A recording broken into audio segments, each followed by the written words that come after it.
being on the radio. Yeah, no. And speaking of radio, I'm having. Do you ever listen to Hope Adair on local radio? She's a female. I do not. Radio personality type.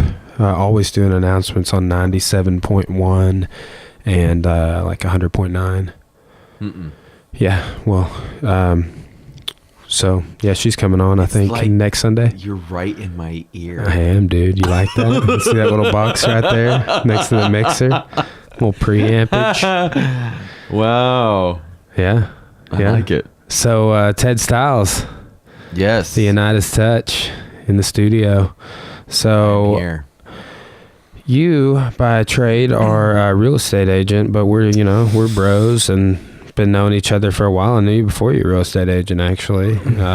Crazy. What, and then too, so for a long time, and still you are on the side like a vocal coach too, as well. We were just talking about that. Yes, I teach private lessons, vocal lessons, one-on-one, along with piano, and I think I've had a saxophone student, and I think at one point I had a French horn student. I don't know what I was doing teaching French horn because I've never played French horn in my life, but it pays the bills. So let's Have you played sax?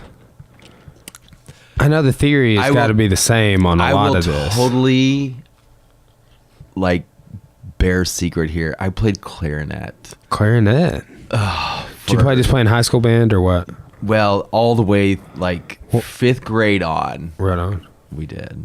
Yeah, man. I tell people this all the time because I think it was BS. But so I was homeschooled until 8th grade, and then I go to school. That explains a lot. Yeah. Okay. That explains it. No, I'm kidding. No, it really. Well, it may. It does. It does in a lot of ways. Yeah. It definitely. It was definitely influenced the way that I, just in those formative years. It has to. And in different ways. I'm not saying it was all positive because, I grapple with it now because Cora and I aren't going to be having kids for a few more years. But, man, I really don't want to send my kid to a public school.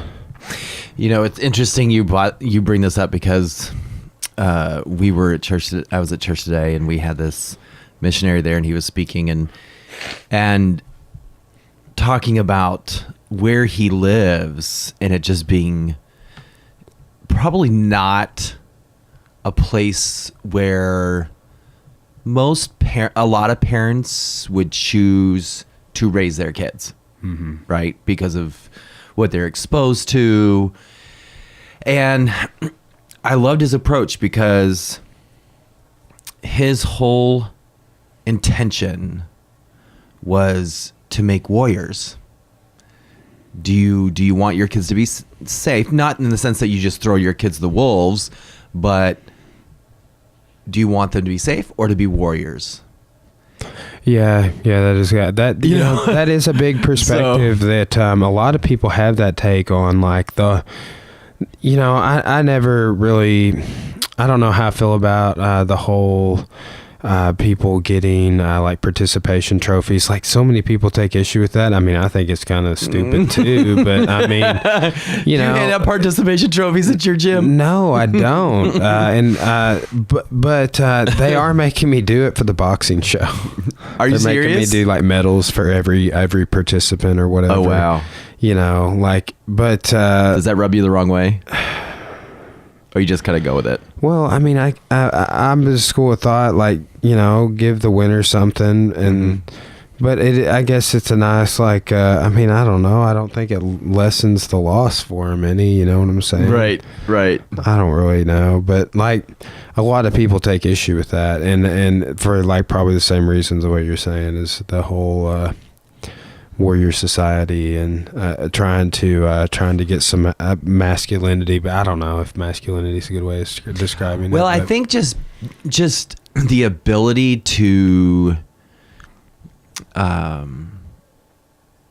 that's just not real life where they grow up, and just because you're there and you participate that you're going to get what you want out of life. I don't know that that's really a healthy perspective, because that you go out in the real world, that stuff is just not going to be handed to you. No, I participate super hard, and dude, I competed so much in jiu-jitsu, and I trained super hard all the time, dude, and like did private lessons and traveled and like just absorbed the maximum amount of resource I could, and it was still super a grind, man, And if you look at any successful person, whether it's in business or performance or art or whatever, in any field, how did that person get there? They didn't get there by just showing up. That doesn't get, that's like a tenth of your battle. The rest of it, you got to grind. You got that grind you have to put in. If you're going to... Well, and two, here's another thing I think people don't realize. It's like, just because you grind doesn't mean you're going to make it on any timeline. Oh, my word. Or maybe even at all. Then I start joking with people. I'm like, well, maybe you won't be appreciated in your own time, Maybe after you're gone, people will be, whatever you. Yeah. But that's I don't know. I've been joking around because like I get a lot of funny questions about did you know that your gym would be this big? And for our area the gym is big, but like even for our state it's pretty big. Oh my word. The other day you had a testing and you could barely fit the parents in that gym. I know, it was packed. It's crazy. Yeah, we have a lot of students, Yeah. So I get a lot of just questions, people saying things like that, and I'm like, yes, I did. I planned all of this, actually. but that, I just knew all along that was going to, but dude, there was a time when I was working like 3 jobs. That's exactly. Exactly. And I kind of am right now. I was just saying last podcast, I was like, but too, now the jobs, like all, the other 2 jobs took away from martial arts, Mm-hmm. And now, I don't know, I feel like my life is enhanced by the other 2 jobs, one of which we will say is this podcast. Boom. This is the 51st episode. Wow. So, I've been going since like December 27th, I think it is. All right. But nice. That, and then my I'm teaching classes, and I think that I'm getting set. I am set up to do a mobile podcast now, so I can record audio or audio video like really high quality with this digital recorder and this mic here. See, I just got this one, bam, right there. So nice. I can record at my office at the university if I want, or I think I'm gonna do. I've been talking about doing a series of podcasts at Midtown Coffee. Do it, because I see you in there all the time. We could have done ours there. We could have totally set up. Yeah, but what I'm gonna do essentially is if I do a mobile with the camera, I think this is what I'm gonna end up doing. I'm gonna put hook the camera into this. So all the audio coming from the camera will be picked up on this instead of the camera move mics. on a shaker. Wow. Yeah. So that I'm still figuring it out, man. I was just telling Jesse. So if people listen to both these podcasts in a row, but I made there's 2 different models of these types of mics, and I thought I bought the one that had this 5-pin XLR additional thing on the back, and it doesn't. I'm gonna say that's cool. Like I really know what you just said, but 5-pin XLR. Yeah. This is a 3-pin XLR right here, like a microphone cable, and it goes all the way here down into the mixer, and it's very scientific. Yeah. But I had to. Yeah, I've had to learn. So what is your purpose in podcasting? Well, what is your mission statement? Cora might say that I just like to hear myself talk. Well, so. Hey, and that's okay. No, that is not the reason. I like to talk to other people. in a big way, especially people that I have good conversations with. We do have good conversations. Or B, like, dude, Jesse Weiss just the guy I had on it, and it was blowing my mind about national parks at the beginning. Like, I felt like I was in a college class, like, learning, and I was just like, and he was talking for like probably like 5 minutes at the beginning, and I was just like, wow. And then at the very end, he was talking about national monuments, like the Barriers National Monument, some changes that have been made to monuments under the Trump administration and stuff. You just have to listen to it. Oh, my. But he's a member at the gym. He's a sociology professor, does kickboxing. He's a good dude. Nice. Professor at University of the Ozarks, but he's been on a couple of times. Now you're teaching in Morrilton, right? Teaching in Morrilton, and so CCM? Yeah. And the reason I'm talking about doing the mobile is I'm probably going to be doing like an online course through there. Oh, nice. That is the hope and plan. But they're wanting me to teach a lot more classes, so bro. Yeah. I'm set up to do it. You're rolling up on that fourth job. Well, that'll just be what I've been kind of working on at the gym is not really teaching kids a whole lot. Like right now I only teach kids I think 3 times a week, and so where Cora would do most of that. Yeah, I'm just gonna calculate how many hours a week I teach class. This is not including private lessons, but all of that is scalable. So I do 4 hours of jiu-jitsu, counting my morning and noon classes. So I teach those. And then I've been having a guy, he's about to go out of the country for a while, and this he has to do periodically, that's been helping me teach no-gi. But I've got plenty of people that help teach some of the classes, Right. And then I teach, judo. Most of the time I teach. Sometimes McMillan teaches. That's a 45-minute class twice a week. Right before jiu-jitsu, which is another 2 hours. That's 6 hours of jiu-jitsu, 7.5 with judo, and then we got, after sparring and everything, I don't know. I probably do like a 14-hour a week load, counting boxing, kickboxing, everything at the gym, right? And that's like physically teaching class. That is not teaching plans, writing up. Yeah, it's not or anything like that. And essentially, I'd be doing the same thing at Morrilton, but like physical. That's the thing. Like I'm teaching a summer class, a total repeat of the class I just taught, Western Civ 2. So it's gonna be super easy to teach. And I really do enjoy lecturing. I enjoy like podcasting and listening to people talk about things that I've never heard of, mm-hmm. or that I don't know about, and that I'm interested in. So, there's lots of reasons to podcast. Plus, I'm just super fascinated with like, it's a cool niche, with. Mm-hmm. Like how you can just like I've always liked Brian Chenoweth. Do you know who he is? Oh yeah. So yeah, of course you do. You have to know that guy. Brian, I send you almost all of my piano students if you're listening to this. Yeah. Hey, he's who sold me my recorder. There you go. He was on the podcast, man. You got to listen to that episode. But we were talking about just like being like creators. Like it's super cool how you can just create. Like I uploaded, I think 28 videos on our gym's YouTube. Last month I got a little email just saying how many videos I'd uploaded, and I was like, oh, okay. And same thing with the podcast, and it's cool that you can just, like most of the stuff at the gym I do not with that camera right there, but with my phone or the iPad, mm-hmm. or I've even had people come in and film, and it's nice that I can just get that right out to people.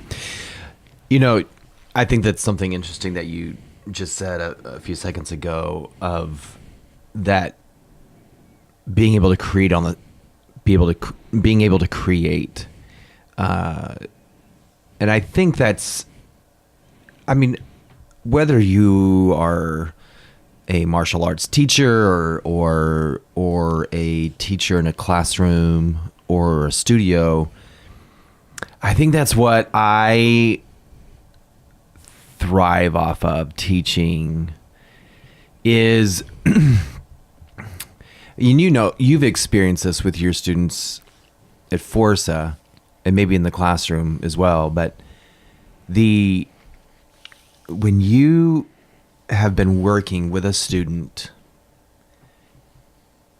and there's that moment when that light bulb goes off, man, it connects and they get it. It's just all there, and what they've been working on, what you've been trying to get them to feel, because in voice, dude, it's emotional, man. It's crazy. Every time I see a student do well, and then I think about what you're talking about, like it almost tears me up every single time, dude. Yeah. Like, it's nuts. Like we're about to have promotions at the gym, and we're going to be promoting like 7 blue belts or something in jiu-jitsu. And it's a bunch of people that have been working really hard for like 18 months to 2 years minimum, you know, and it's just, you know, it's an emotional thing when you see them get emotional about it, because you know that they've put it in. And it's just kind of like honoring them. Oh, you know, man, promotions always get me kind of emotional about stuff. And the cool thing with, well, especially teaching something like voice, teaching someone, you know, I tell people I don't teach people how to sing per se. I hopefully teach people how to get out of their own way, so that the sound that they produce is their sound. Because we listen to stuff all the time. I'm really big on individuality too. Yes. And so I'll have a student come in and they've heard, you know, oh, I don't know, Pink or Justin Aguilera Bieber. or Justin Bieber, you know, come in and yeah, it's a great song. Sure, they kill it. But you, as a student, one, you're 13, right? You were not created to make that sound. That is not your voice. Yeah. Oh, it's got to be hard working with younger students. It's like so that. hard because all they hear is artists on a you know, and on a recording, and they forget that they're in a studio. Their voice is put through a system. There's so many things that go on behind the scenes that they don't have it, and they think that these people sound this way, just like they were sitting next to you, and so they come in with this sound idea in their head. And when it's imitation. It's imitation, but it's damaging, because then what they're hearing, they're trying to produce in their own voice, which it was never meant to do. So let's say you have this huge song, like something from, oh, I don't know, something that Pink might sing or something, you know. We'll say Justin Timberlake. Okay, Justin Timberlake, you know. I got sunshine in my pocket. That song. Right. And you can have fun with it, you know, and everything like that. But I think we have to be careful with young artists, especially young vocalists. We have to, as a teacher, we have to be careful what we allow them to do, because their vocal mechanism was not meant to produce that kind of a sound, that big of a sound. So they forced, and it's strained, and it's pressure, and it's all this unhealthy stuff. So now they're producing a sound and thinking, okay, I've got to push this, and I got to strain this, and I got to do this, instead of stepping back and saying, you know what, this is the sound that you were meant to, like, I don't care if you listen to it to get the melody down and whatnot, but be careful. Like, eventually, I don't want you listening to that. I want you to produce the sound that you were meant to produce. So it's just cool when you've been working with a student, and because it's not like you can walk up to the student and say, you know, if you're working on kicks, there's a form to a kick or a form to a punch, and it's an external. You can see externally what's going on, and they work and drill and drill and drill and drill and drill for years and months and years. Vocals, it's internal. You can't just have them, like, this is what is going on with inside your body with it. You have to use, visual aid or descriptions and pictures. But most of all, it's feel. Because if there's tension, within the throat or here, more than likely there's something not working right. So as long as, and I'm getting really technical. It's like I'm in the studio dude, with something. This is why we're here. This is why we're here. So if everything is lined up posturally here, exactly, that airflow is free to continuously flow. As soon as you kink that by, pushing the chin out or a weird head position or whatever, and I'm not saying that you can ever do that, but if that's like consistently happening, or you're straining to sing a song that might be currently out of your range or whatever, you have to be really careful to check all that stuff. Is the breath happening? Are you straining when really, if you just relaxed and you use that breath control and you just let it open and naturally open, then you produce your sound. And I think that's when the magic happens, is when they are doing those things that you've shown them and you've taught them, and all of a sudden everything just lines up and they produce this sound. And you can tell, you can hear when it's freely produced or if it's forced, because it's just flow, man. It just comes out. It's amazing. No, I noticed, like, there's somebody I was listening to play. They were like doing a live recording of them playing out, and they were using a loop pedal and just playing guitar. And they were doing like a little solo overlay and just little things. And I'm like a horrible lead. And so like, I don't lead anything. Well, that's just not my style. Like, I'm more of a rhythm guitar player. Mm-hmm. I can play some leads, but if it's not in the scales and I just like, I have certain things I do, and I'm not, I'm poor at what I'm being critical of this person of. But, just like you could tell that some of it's forced, and, and you can miss notes, and that's actually pretty easy to cover up, but like sliding from note to note, or like going from note to note, and you get like the uncertainty, it's just really evident if it's not.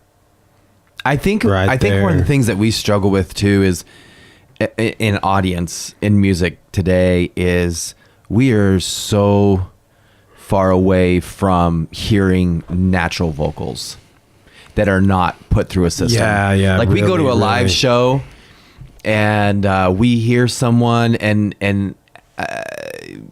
they're just simply put through a microphone, or even if you don't have a microphone, it's just their voice, and they miss something, or they're flat, or they're sharp, or whatever. And it grates on us, and we're like, but that's the human voice, like that. Dude, I love live performances. Yeah, that's my favorite. Auto-tuned. It's not. Yeah, I've told people several times I've gone to a concert and then like, oh, that was so awesome, and like buy the CD, and then you go in, you put the CD in, you're like, more, and the CD sucks. Yeah. The studio recording is not good. Mm-hmm. That's why I love Widespread Panic so much, because they put out so much live stuff and so many live performances that are nice edited quality on YouTube. Yeah. And that's probably too why I really I consume so much stuff from YouTube, for example, of like bands that are like, they have awesome channels that they're putting all their stuff on there for you. Right. And I have that, and I see why they're doing it, and it's like, hey, we're just trying to get the word out. And that's like, that's a really good way. And like a lot of times the major topics of the podcast become exactly what's going on in that particular time, but also keeps things fresh, Mm-hmm. I'm always talking about what I'm lecturing on, what's going on in MMA, what's going on. Dude, speaking of which, What? Man. I mean, come on, you gotta talk about it. I mean, yeah. What is going on right now? I mean, a lot of people are poking holes, saying that they don't believe what I say is true. But I think it was all a scripted thing, man. You know? Yeah, what do you think? Well, I mean, We're I don't know about enough. Connorgate. Yeah, pull it up. Yeah, we can. We'll throw it on the TV, dude. Yeah. Conor McGregor attacks bus. See, so that's the first thing that pops up in YouTube. I love how it's like he's going to harm the bus. Well, apparently, allegedly, there was a couple of fighters that got hurt. What I think is that their main event fell apart twice. And okay, so what was the story behind the guy bouncing on that? Okay, well, so was it like medical or did he the just... first person was injured walking indoors with sunglasses on. They fell and hurt their knee. The second person couldn't make weight, and they were had taken their body, like they were ruled medically unfit to compete. And it was a good replacement. His name, a guy named Max Holloway. So how does that happen if you're supposed to make weight and then you're...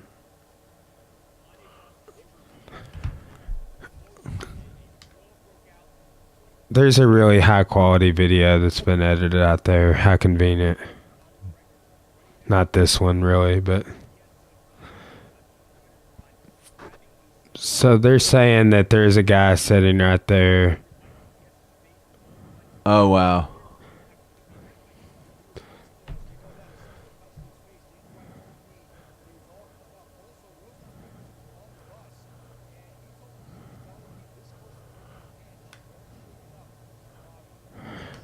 But it didn't touch her. This close to breaking her hand, but it didn't touch her. They're just hyping, man. I just feel like it's all hyping. Like, I've watched all these videos they put out, and I'm like, this is just all way too... Like, it just looks There's like... too many cameras and people there. It looks like wrestling, man. It's like people are saying... It looks like pro wrestling. And then people are like, no doubt. Well, you couldn't do this. And it's like, I grew up watching this. Like, right. It was always a confrontation in a parking garage and somebody breaking the windshield out of a car and people beating each other up in the parking lot because of a beef with some guy's wife.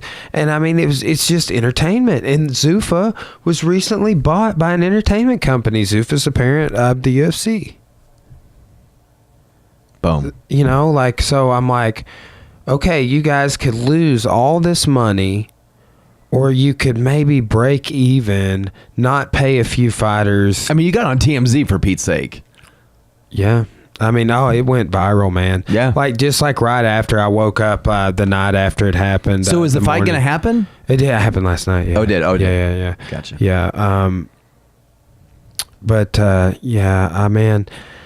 So Khabib ended up fighting this guy who was like the fourth replacement for him. And it's just like, but they still had all this in the background for promotional and future fight hyping. Of course. And why not? Oh, man. It's Conor McGregor. Yeah, but man, I just like, I kind of feel like that was all, I feel like that was just all a scripted incident. Maybe there were some people hurt in it, but... So back to my question, like how are you supposed to make weight but then deemed medically... not able? Is it because of not making weight? Yeah, this guy, his name is Max Holloway. He's actually the 145-pound champion. So Conor McGregor... I haven't weighed 145. Oh, I can't tell you last time that either. I fought at 150. 11th grade. I fought 155 in 2010. Wow. But that's the lightest I've been in my adult life. And that was way too light, bro. It's been many years since. Well, that's the lightweight. That's lightweight 155. So Max Holloway was trying to move up a weight class, but here's the thing: Max Holloway probably walks around like 170, and he was trying to cut because that one guy got hurt with his sunglasses on, and he was trying to cut from like 170 to 155, and apparently just like sucked his body down to nothing. And it's just like, what's the point? But I think that they just couldn't make a good fight, and they put all this money into to publicity and media. And it's like, if you're going to use your media budget to the last couple of days, and you're losing money, and people are not going to buy pay-per-views, and people are wanting their tickets refunded, or not buy tickets, or not come see the fight. I think that some of the fights probably were falling through anyway, that were on the card due to weight cutting or what have you. What do you feel about that? Weight cutting? Yeah. Oh, I think it's ridiculous, man. I think they should make a few more weight classes. And I'm not saying, here's the thing, if they go to a same day weigh-in, it'll be detrimental in the beginning. But, I mean, that's how it is in jiu-jitsu. It's like you weigh and then you go compete right then. See, to me, that would be, man. Well, what sucks is if you miss weight right then it's off, and then everybody's already there, and it's disappointing. You know, but or like that's like on jiu-jitsu. Well, and you've so just like MMA, if they did that, boxing does it early in the morning, or like, well, like for example, we'll weigh in between 12 and 3 and fight at 6:30. So is it a legitimate complaint that like you try to make weight, you've just exhausted yourself trying to make weight? As soon as you make weight, then you go fight. Like, are you physically and mentally ready to go do that? No, it sucks you down. I hate having, like, I always, like, my last 2 fighters I worked with on cutting weight, they dieted mostly. So, like, they both came in, no problem. And Damon had cut down from, like, 210 at least. To 185. Oh wow! But he died. He didn't have to sit in the sauna. He didn't sweat out like a lot of these fighters are going and sucking their body dry of fluids. I think he might have done a bathtub, like sat in the bathtub for a little bit. But I want to say he was right on weight. And then Judah, our other guy, came in like 2 pounds under. I mean, that's 25 pounds in what length of time? That was probably like 8 weeks. You know, so, and he was just slamming tons of water. Yeah. Like at least a gallon a day. I mean, 3 pounds a week. That's really cleaned up his diet, really reduced the sugars. Yeah. So, I had some ice cream right before you got here. Oh, man, I just had Taco Bell. Yeah, dude. Bro. I know, man. I've been podcasting. I think I got steak in my chicken quesadilla, though. I'm not convinced of it, but it was a little funky. Yeah, dude, you know who has a good chicken quesadilla here in town is Stobie's. Here we go then. I have. I don't know that I like it though. Oh. I hope Nick Lyons, I know, best right? man for my wedding, is not listening. Oh, but Stobie's is awesome. I love Stobie's. Stobie's is. It is good. It is good. I like the French dip there. I like, what was it that I like the Reuben. Yeah, the Reuben's good. We should go eat breakfast there sometime. I've got this this thing that I like to get called the Philly omelet. What's in that? So good, dude. So it's like well, I don't get the onions and bell peppers. I just get the steak, and it's like, so essentially it's like a Philadelphia steak omelet with like the white cheese dip and like some sourdough toast with a side of hash browns. They got really good hash browns there, and this dude weighs like 50 pounds less than I do. Do you hear this, everybody? Man, yeah, it's you don't want to do it too much. You don't want to do it too much. I was just talking to Justin. Dude, that guy's really leaned down a whole lot. He's lost at least 25 pounds, if not more, maybe 35 since I know him. That dude kills it. Dude, we were just joking the other day. We're like, you have Ted Stiles to thank for this, bro. Because he loves jiu-jitsu so much. He's so intense. Dude, I love it. You tagged that guy on Facebook like probably 100 times. Like every time you saw something cool, you were like, Justin, he's coming on the podcast. Dude, that's gonna be a good day. Yeah, that's gonna be a good day. So Tuesday, April 17th, him and Brett Hatfield. Oh wow. Yeah, they're both going to be sitting over there, and I'm going to be talking to him about them going and training with Fabio Santos.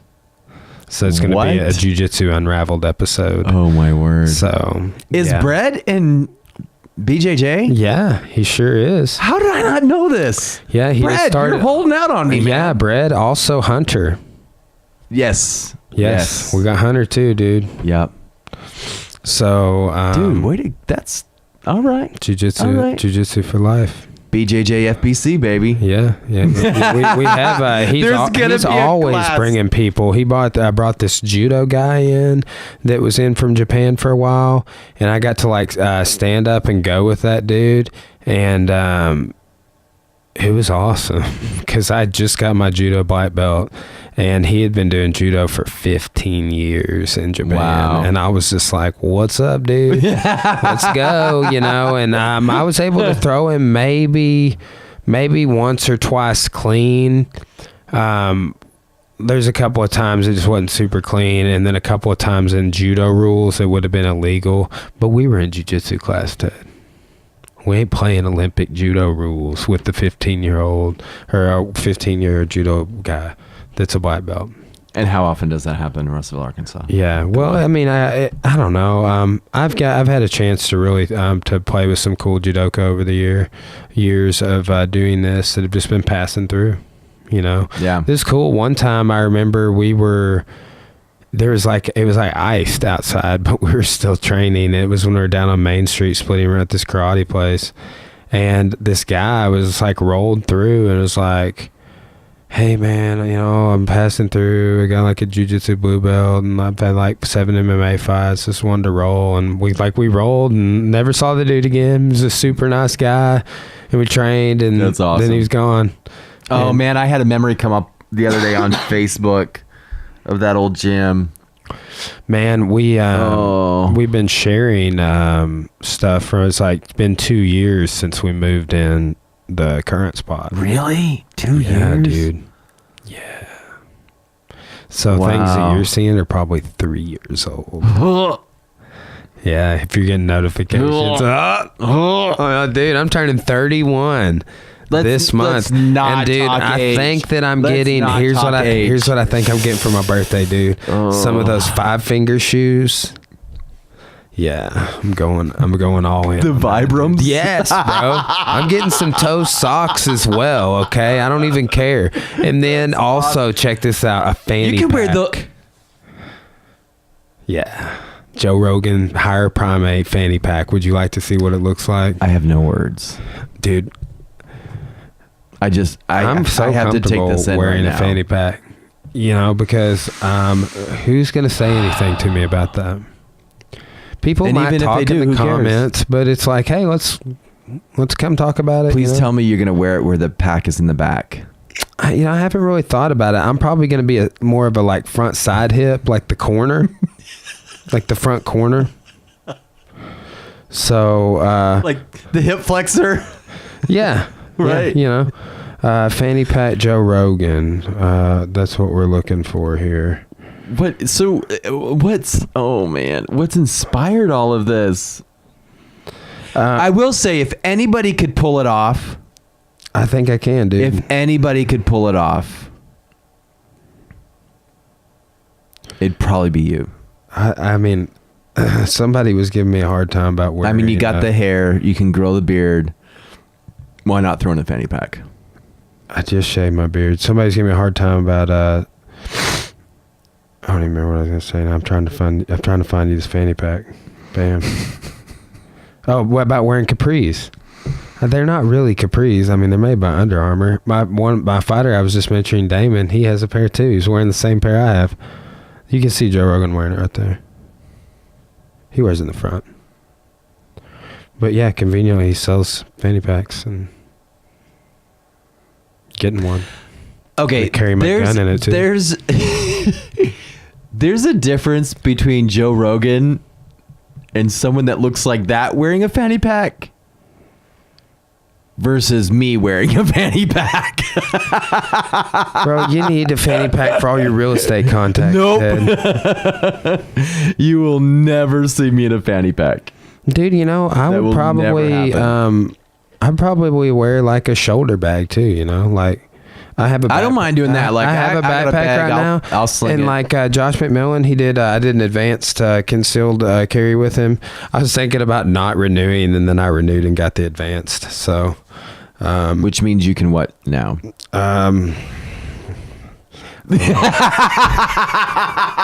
It's a controversial thing to say on air. We'll just bypass that question. Well, it means it's all good. It means that I could carry if on college campuses. Gotcha. Within the rights of the school. Yeah. Well, there's any public university I'm supposed to, but I'm going to get you in trouble. I'm probably not going to do that at this time. And they're real clear on the law about it right now. And that's kind of what going through the whole course is about. But I need to do a recertification anyway. It's been 5 years since I certified. So it's just some states recognize, like our states, concealed carry, but then like it's not like a driver's license though. It doesn't work. Like for example, like New York has in California have super strict gun laws, and we do not. So they do not recognize my rights here in the state of Arkansas. But you might get a little trouble. Yeah, but that is I think some people probably think the idea of carrying on campus is controversial. But I think the worst mass shooting in the United States was at Virginia Tech, if I'm not mistaken. And I'm not saying there should have. Was that a sniper situation, or was it just like somebody walked in a classroom? I can't remember. I can't either. I can't remember. I don't want to say I can't remember for sure. And a lot of people don't realize. Okay, so check this out. A lot of people don't realize that Jonesboro shooting was one of the first mass school shootings in the United States. That was a mass loss of life. Columbine happened the year after that, but it being an early case and it being minors, they are the only two mass shooters. I'm repeating all of this from a friend of mine named Nathan Musser. I haven't researched any of it. They were both minors at the time, and they went to prison or went to some sort of institution, and they got out when they were 18. They were put into witness protection, and they changed their names, and one of them tried to buy a gun and got flagged for trying to buy a gun. And did a background check or whatever. And so what do you think, while we're on this, what role do you think mental illness plays in that whole issue? I think it does play a role. It's definitely to be talked about. But here's my issue that I've kind of taken with the whole, really, we had Chris Hausnick on, and we talked about a lot of this, and we did a little clip actually on gun control politics, and just from he really kept it from an unbiased point of view. Sure. Man, it's I think that these state agencies have to talk to federal agencies more about the mental health issue. It's just, man, we had someone we knew that we were a little worried about. I wasn't directly involved with it, but that it's hey, this person probably needs some, to become a ward of the state for a little while and to be able to go and get evaluated, and because they didn't have insurance, and it's no one knew what was wrong with them. And something was wrong with them. The person that we knew was gone. It was that, and it was just something's going on. No one knew what was going on. And it's does anyone know what's going on? And it's to get the whole process to go through that is very difficult. And it involves a lot of compliancy by the individual. And I don't know, man. I just feel that's it. A lot of time, people who are mentally ill are not asking for help, and or don't know how to ask for help, or not willing to ask for help, or don't even know that they need help. And then, the ones you do get, then the state agencies aren't reporting them. So, and two, it's, I don't know, I'm disallowing, I think someone who's got a mental illness can buy a gun, but someone who has been convicted of a felony, let's say they I don't know, of any kind, but like a non-violent one. Right. You know, Right. they can't, like somebody was telling me a super unfortunate incident the other day of just like, when they got, as a minor, they got popped for something and they made it a felony on him. He was about to turn 18. They tried him as an adult. It was like some weed related charge, and super minor too, dude. But I mean, this is like 10 years ago or 15, maybe even more. You know, like back, I mean, I want to say it was in the 90s. So it would have been like, you know, maybe even 20 years ago. Wow. But, you know, and it's like, then it was supposed to be expunged when he turned 18, right. and all of this, like, you know, he had a maybe something he went through till he was 21, and like he moved out of state and had no problems, but he came back to the state and was supposed to have had all his rights back, and he had even voted out of state, and they didn't have it taken off in state. And that was just like, but he was voting in federal elections and all of these other things in other states. And it's like, that's a perfect example of a state agency not talking to the federal agencies on all sorts of issues. So he comes back, and now it's affecting him. Years later, I mean, no, it's not affecting him anymore. He got it totally taken care of. But, gotcha. But it was. Yeah, it was. And he was even applying for jobs, and it was popping up in his background. It's unbelievable. It is, man. Well, see, you know, like I think San Francisco, there's some city in California that started reversing all of these marijuana related charges, for example, just because I mentioned that. And I think you're going to see that more, because it's like, I heard this stat the other day. It is medically legal in 20 states and recreationally legal in 9. Wow. Yeah. Wow. And you know, when it went in Arkansas, it didn't pass 5248 for a recreational. So it's pretty tight. Yeah, it's I mean, tight. And two, it may not pass when it comes up for vote again, you know, but I think that is the direction that things are moving. And I think there's, it just seems, it's sad to me that you take something like mental health issues, and we try to legislate, and we put it on this. We take a personal issue that affects just so many people, and with little help. Yeah. You know, with little help, and like in recovery, just because I do celebrate recovery, but it is a real issue. This isn't something that people just wake up one day and they're a little stressed out, or, we're going to, like, people don't choose to have a mental disorder. And so yeah, I think it's, the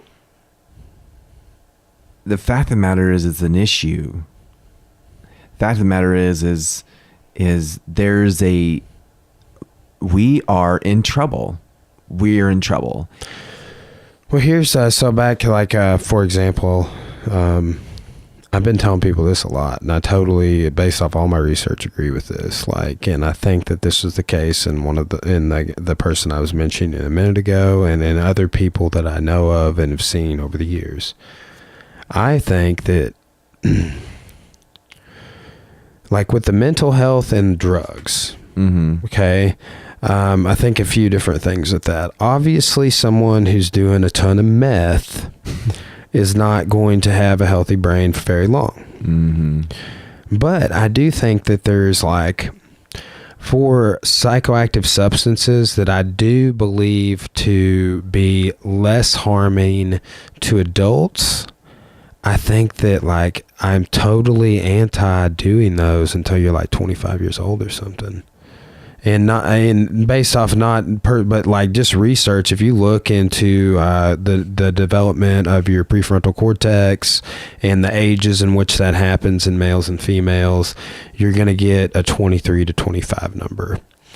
So like I literally told like some people, I think as I was talking to my class the other day, we were talking about I was giving an analogy of comparisons, because we're talking about the Enlightenment, and Voltaire used a lot of comparisons, and other people did too. But I was using a comparison that a guy had used to argue for the legalization of some different drug at one time, right? Is we're using a comparison, and I still like, I was like, I think that's, I get that, like, there, that's why maybe I don't think that, like, alcohol, I think, is way worse than a lot of drugs out there, but it's like you got to be 21 to drink, but you got to, well, here's, I think there should be an age limit, even on some, even with marijuana, man, like in these recreational legal states, like I'm pretty open-minded about that, like really open-minded about it, honestly. But still, I think that, like, I don't think high school students should be doing it, and I don't think you should do it in college either, if these studies that I'm like reading and believing are true. I think, and this is purely opinion, this is just me,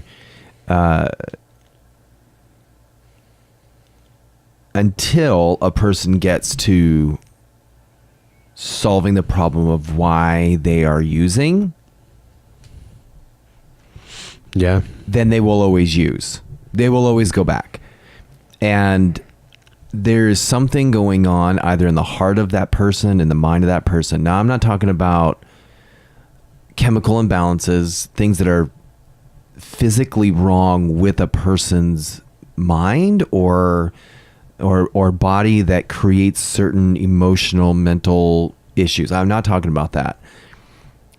Go to a doctor, get brain scans, have them look at it, make sure everything is functioning properly. Get your chemicals checked, get all those things. And if there's still an issue, then look, okay, so what is underneath all of that? What is unsolved that is creating this desire? And I think if you can get, take these shooters, these school shooters, at some point there was a choice made, whether they were bullied and they're out for vengeance, or they felt, somehow ostracized, or there was something maybe at home going on. I don't know. I mean, there's just a myriad of things. And a lot of times it's all of those things. And it's crazy how I've said, like, there's a guy that's been on Joe Rogan a few times, and that's how I heard about him. But he's on NPR as well. Named Stefan Molyneux. And it might be Molinax. I'm not really sure how to pronounce his last name. I've heard it pronounced Molyneux. But he talks about, like, how kids develop, and, like, in the absence of a father figure, or if they have, like, a really strict mother. And, like, I think a lot of it has to do with, like, these things. I'm like, so let's say this. So let's say you mentioned the home life. Okay. So let's say that your parents divorced when you were 5, and so you didn't develop a lot of empathy during that time. That's a study that's come out, that this guy Molyneux guy was talking about.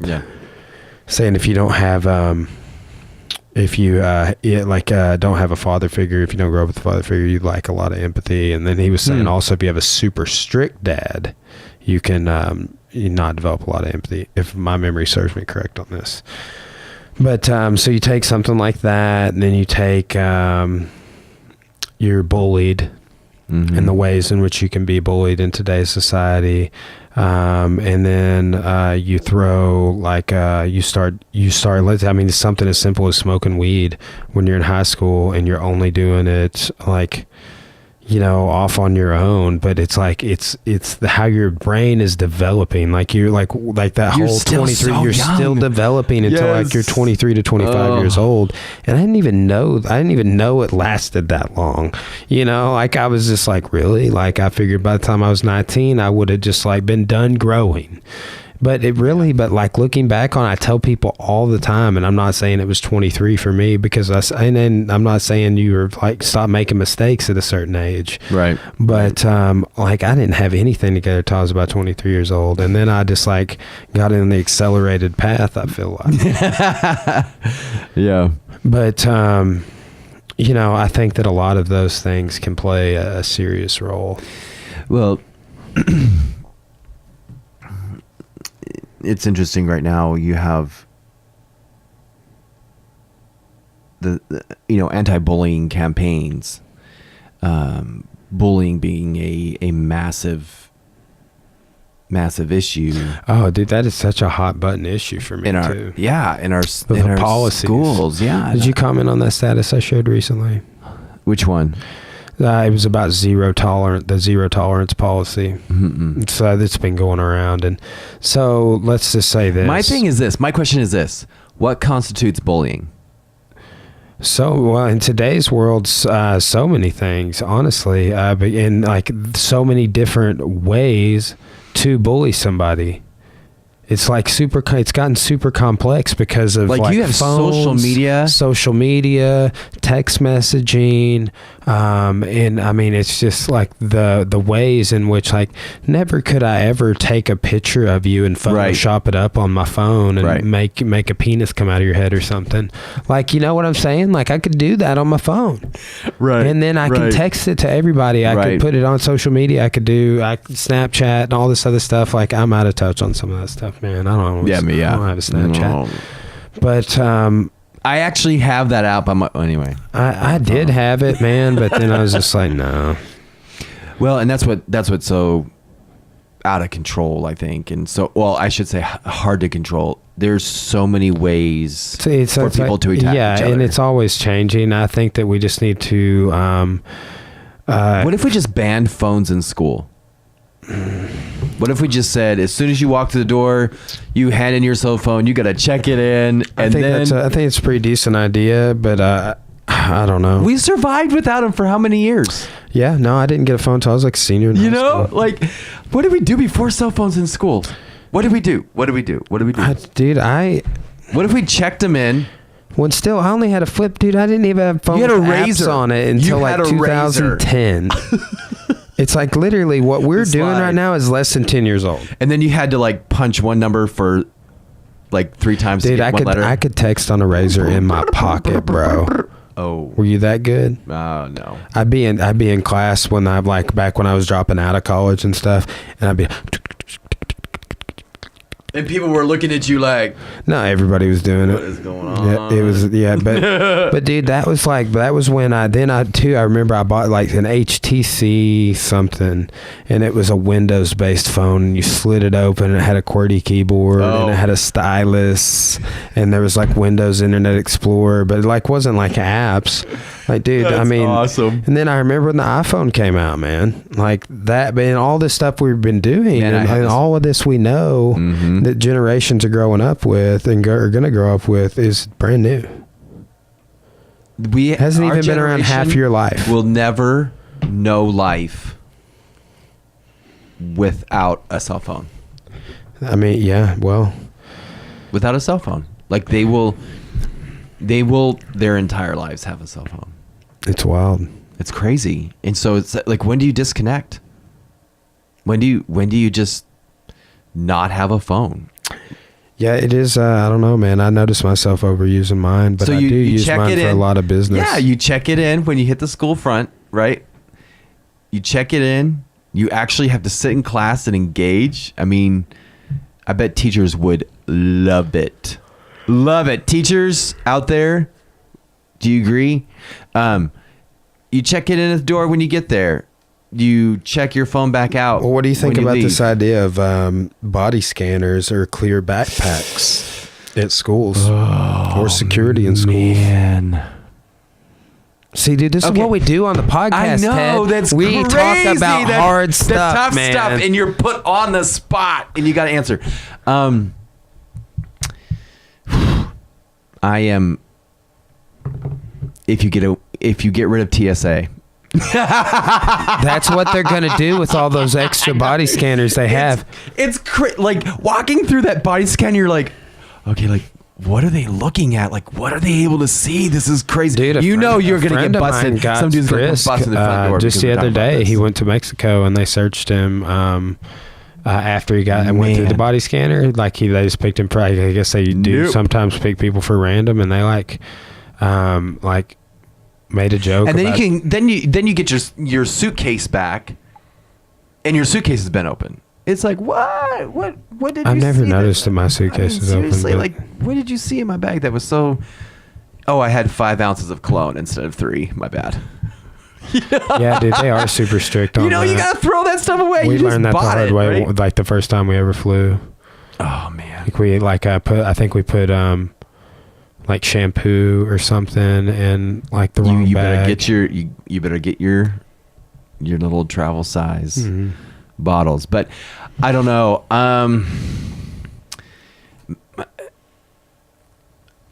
Again, I think I'm going to go back to the fact that, I mean, do we have our school? We're in a big hard place in our school systems to where, we being forced to actually have body scans. I'm sure there's some places that it's needed. I wouldn't doubt that. Are they needed everywhere? I don't know. But they don't have body scanners at the White House. No, they have security guards with guns. And dogs. Yeah. Like my Mr. Pepperman in there. That dog's huge. Dude, FYI, he is so big, bro. He weighs like 100 pounds. That's ridiculous. He lost a little weight because he got a little sickly a few weeks ago because he ran away and on it was at the beginning of the semester the coldest night of the whole year he ran away and was gone for 5 hours. And then finally came back and had icicles hanging off of him and had jumped in the pond and all this crazy stuff. And while he went out, he got staph infection, worms, and a parasite. And I was just like... Where was he at? Dude, just right back here in the woods. What do you got going on back there? Apparently a cesspool. I don't know, dude. But he found it and ate it and rolled in it and... Yeah, rubbed up against it. I don't know. Nice. But yeah.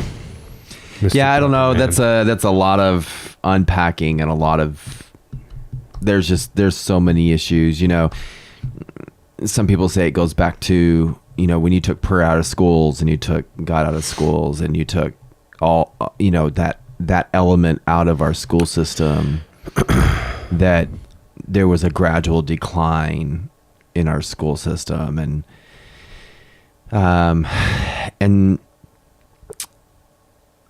think there's truth to that.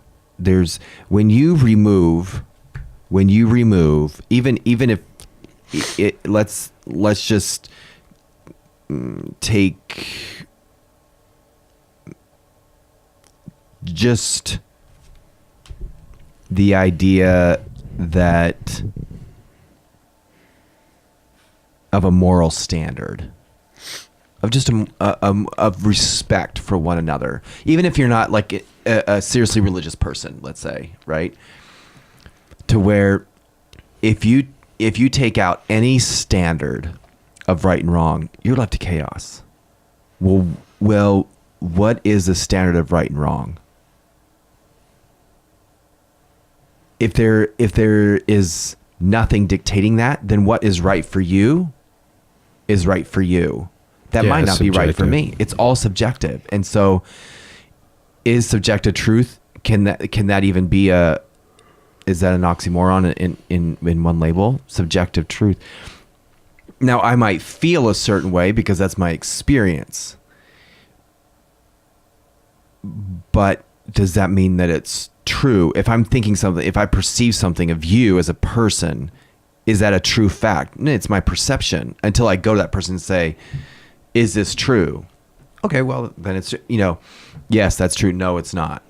But until then, but I think, going back to it, I think if you remove standards, if you remove God out of a system, just a moral code or a biblical preference, or not preference, but a biblical standard of saying, it's going to be tough to find any line of demarcation when it comes to even just respecting another person or life in general, the importance of life. If you take away a creator, let's just go there.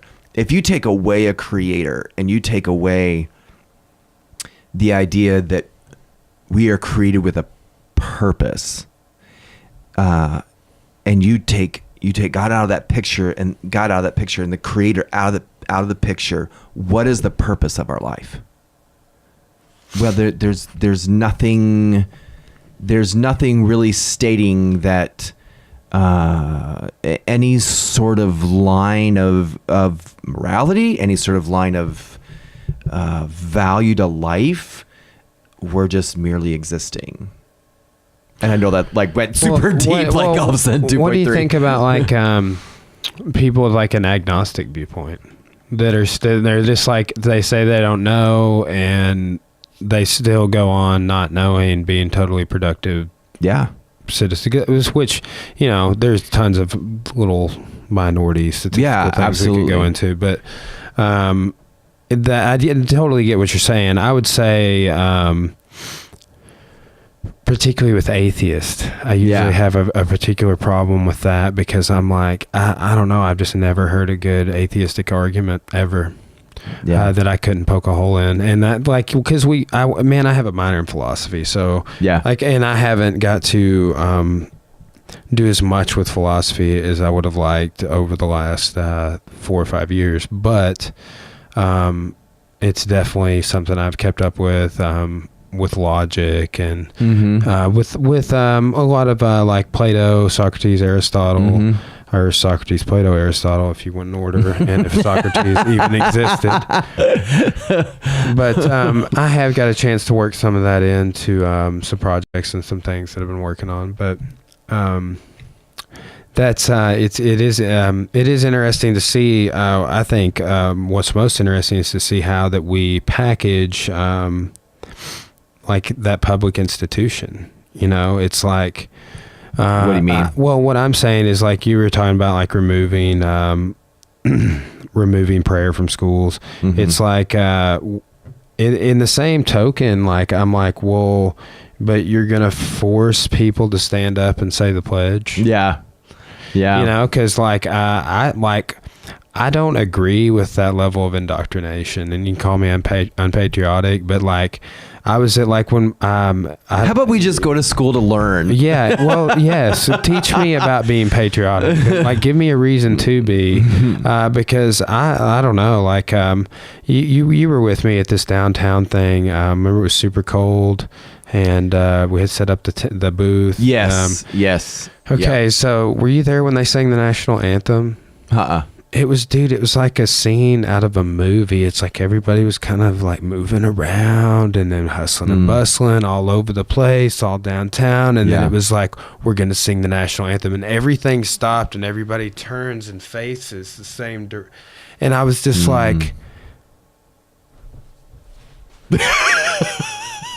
what's going on? What just happened? Everybody's doing the same thing but me. Right. But and that's I'm not trying to be some like I said, some unpatriotic rebel or something. Right. But it's why do we have to do that? It social, cultural, educational, anything. And I get it. But why has that become the goal of I guess nationalism and patriotism and things like that? I get that, but I also know way too much about history post World War II to be very, very patriotic. Yeah, I think that's a whole ball of wax right there. I'm super appreciative to people that protect and preserve. That's what I was just gonna say. No matter how you feel about, from, whether you are a patriotic person or a non-patriotic person, or, I think every person's gonna land somewhere on that spectrum of that, but. The fact of the matter is we still live in a free country where I can go to my church on a Sunday morning and worship how I want to worship. That did not happen by chance. There is somebody that gave their life to protect the freedom to do that. And I think it's important to recognize that and to be grateful for that. And the fact that I can sit here on a podcast and talk about God, and not have my door broke down or your door broke down, and that for talking about for these ideas, and the fact that we still can have ideas and we can sit down and have conversation, free form, uncensored, open conversation. Right. That's a freedom. That is something that is not just randomly granted to people everywhere in the world.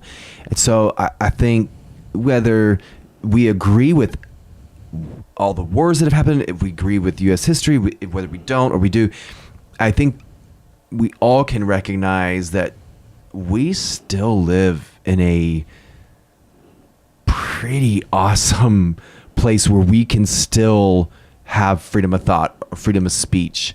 You know what I'm saying? Where we can create and put stuff on the internet. And exactly.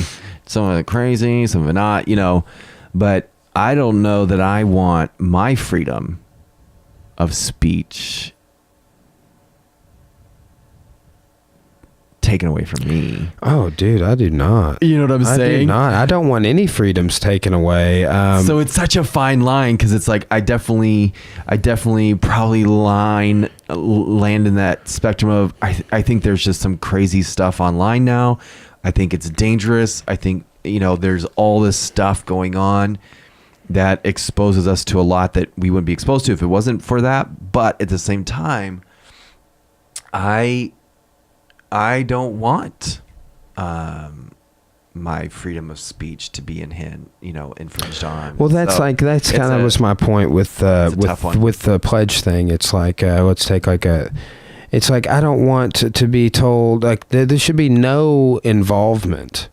In my opinion, it's like with like, you want to bring your Bible to class? You want to say a prayer? Blah blah blah. Right. You do whatever you want to do. Yeah. But everyone else should just step off. And I'm saying being forced to do something. Yeah. Maybe the question instead of what do we allow and not allow in school, maybe the question needs to be, what if the government? Oh, did I just say that? What if nobody was involved in the school and teachers literally just got up to teach core subjects and were able to do their jobs, and saying, I went and got a math ed degree and I get to teach math now, and all I have to worry about is getting up and teaching math. That's kind of how my gig at the university is, dude. It's great. I wonder, I would think that a lot of teachers would agree with me. Like, what if we lived in a place? What if they didn't have to write their lesson plan on the board without risk of being fired? I mean, come on. Seriously. Huh? So you take, not that we shouldn't have standards and not that we shouldn't expect our students to excel, but the last time I checked, I know some pretty awesome teachers. Well, and you know what I'm saying? There are state standards, and it's like I have with what I teach, But who's making those standards? Some very important people in a room, Ted. They're in a room and they're making the standards. I trust them. Okay. Sort of. And the standards match the book. But let's just say there's a big list of topics. Yeah. And then there's the how I interpret those topics. And there's how the historians interpret those topics. And then I get to do something between all that. Like a fair balance. Like in all reality, like I don't have tons of, I feel like academic freedom with like a master's degree. But it's, I will inevitably end up getting a PhD at some point. I don't know when. I've been thinking a lot about it.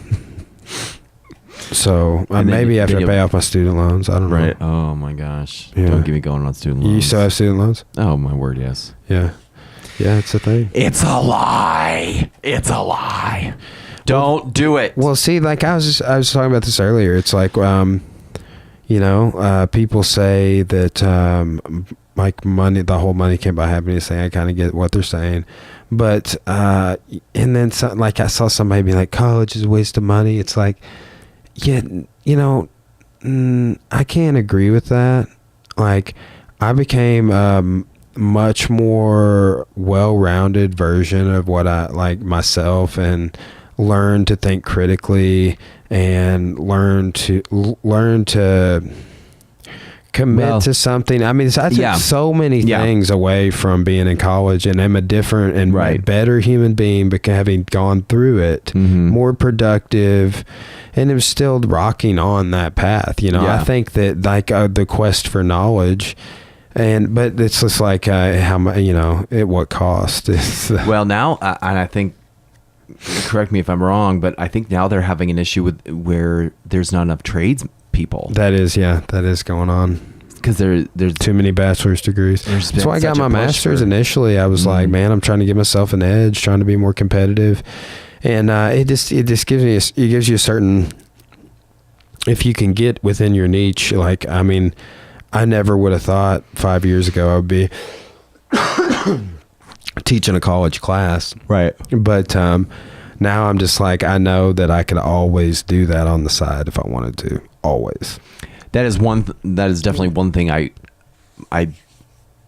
regret so much is I went through and got a BLA, and when I could have gotten my music ed degree.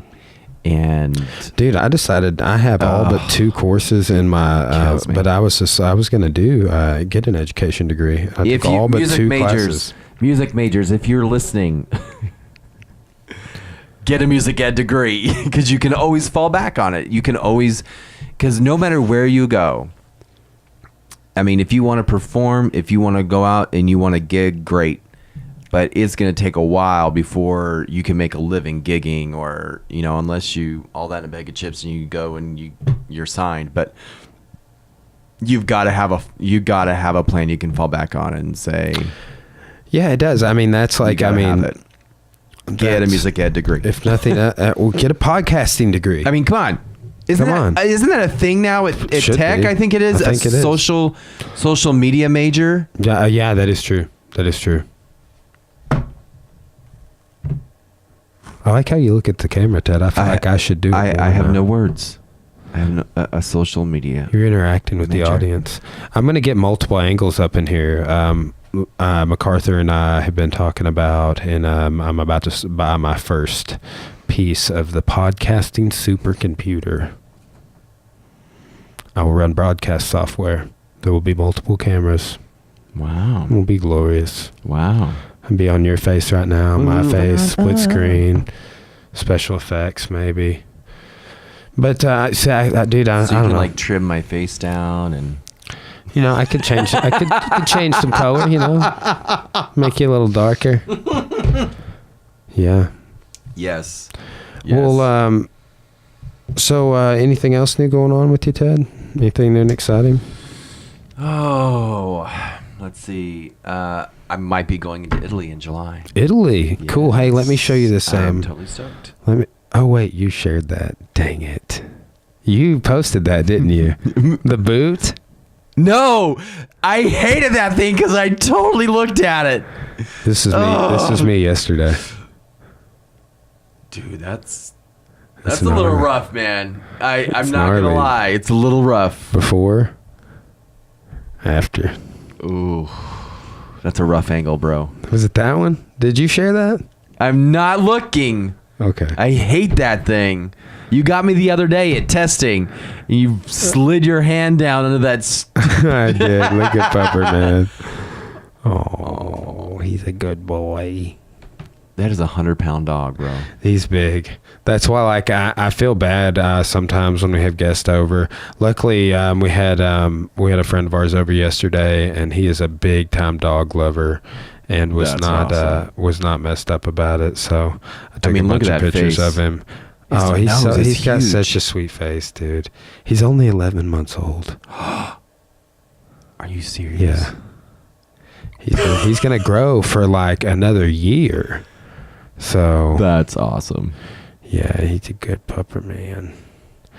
Did you want a big? Did you know he was going to be that big? Man, I had a few breeds in mind that I wanted. I wanted either a lab or a golden retriever or like a border collie. Mm-hmm. Or we had even talked about a German shepherd. So, but yeah, he was the perfect match. Yeah. He's my man. He's my buddy, Hickson. Yeah, I don't know if anything much else is going on. If you're wanting to buy or sell a home, let me know. Yeah, Ted.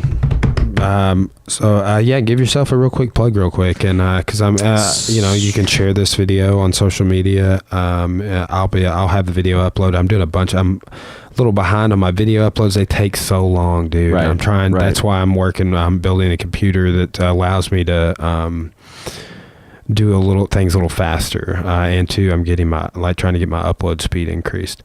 So, but go ahead and give yourself a little plug on your real estate business. Yeah. Yep. More Company Realtors.